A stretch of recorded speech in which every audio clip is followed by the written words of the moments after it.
welcome to the Colac Herald Sports Smash, Colac District's highest rating online sports show. My name is Ben Martin. With me, as always, is Alex, Mr. Netball Baird. Alex, welcome to the show. Thank you, Ben. Halfway mark of the footy and netball season. It's been pretty exciting already, hasn't it? That's it. It's pretty unpredictable. I'm not sure where the teams will finish, but it's going to be exciting second half of the season, that's for sure. Without further ado, we'll get straight into the football news from the weekend, starting with the Geelong Football League, where the Colac Tigers have backed up last week's win against Grovedale. They defeated St Joseph's 13-8, 86 to 11-9, 75, so that's back-to-back wins against top 5 sides for the Tigers. 6-5 to 1-2 in the first quarter really set this one up. Jake Carmody finished with 5 goals for the winners, while their best players with James Rowan, Mikey Buchanan, Caden Newton, Andrew Kelly, Kane Leeson and Lockie Simpkin. For the Joeys, Brenton Rees was their best player.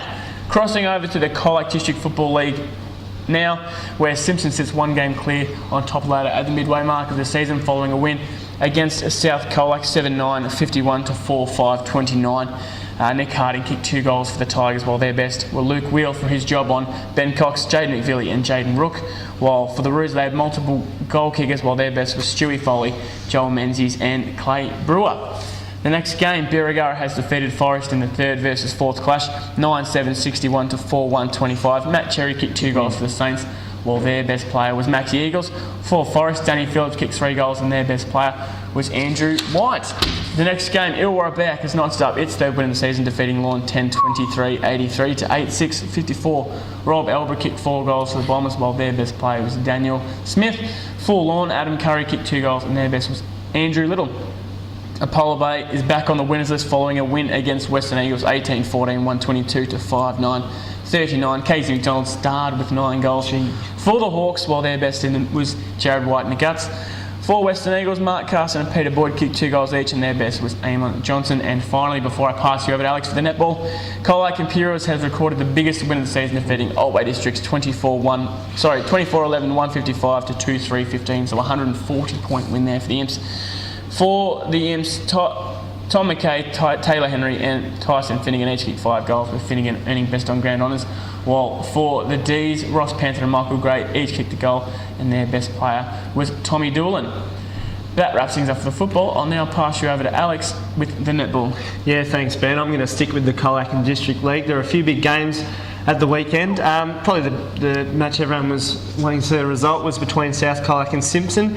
And South Colac, they showed their class against the Tigers with an out in the match for outright second. The Roos dominated the clash after quarter time to record a 54-32 win. Coach Nicole Mitchell was at her best in attack, netting 29 goals at a whopping 94% accuracy, so that was a great performance by her. Chelsea Spears and Nadine McNamara were other strong performers for the Roos, while for the Tigers, Paige Mason, Ashley Spokes, 14 goals, and Hayley Power were the home side's best.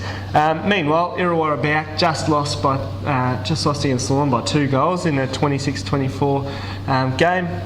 For goals for Illawarra Back, Courtney Garner netted 15, while Courtney McLean netted 18 for the Dolphins. Best for Illawarra Back was Narelle Frith, while Brooke Hutchings had a solid game for Lawn. Colac Imperials 72 defeated Otway Districts 38. For Imps, Beck Scott again, 46 goals, was dominant, while Simone Hickman, who returned, scored 22. Best for the Imps was Kate Higgins, while Jane Robertson had another strong game for the Demons. Apollo Bay, 6-goal win against Western Eagles, 39-33. Hayley Fiddler was good for the Eagles in goals with 16, while Cass Spears had a strong game with 21. Best for Western Eagles was Carly Monahan, while Tiff Holt had a good game for the visitors. And Birregurra, they claimed the 4 points against Forest, which forfeited their match, so struggling Forest couldn't field a side this weekend, unfortunately. And moving to Geelong netball to finish up, Tigers skipper Emma Hillman suffered a knee injury in Colac's 16-goal loss to St Joey's, which was disappointing for their leader. It was a disappointing day for Colac as well, who started the match at Central Reserve slowly. But the Tigers got back into the game, led by Riley Stevens, Brooke Allen and Chelsea Hillman. In goals, Gabby Reddit netted 13 in the 29-45 loss. Meanwhile, former Illawarra Back star Erin Schaefer was best on court for Joey's, scoring 28 goals. And Ben, that wraps up another good week of netball. Thanks, Alex, and that wraps things up for us here at the Sports Mash. Really setting up an exciting finish to the season, so make sure you stay tuned to the Colac Herald to keep up to date with all the latest Colac and Duke sporting news. Wednesdays and Fridays Colac Herald. So, and then we'll see you next time on the Sports Mash. Goodbye.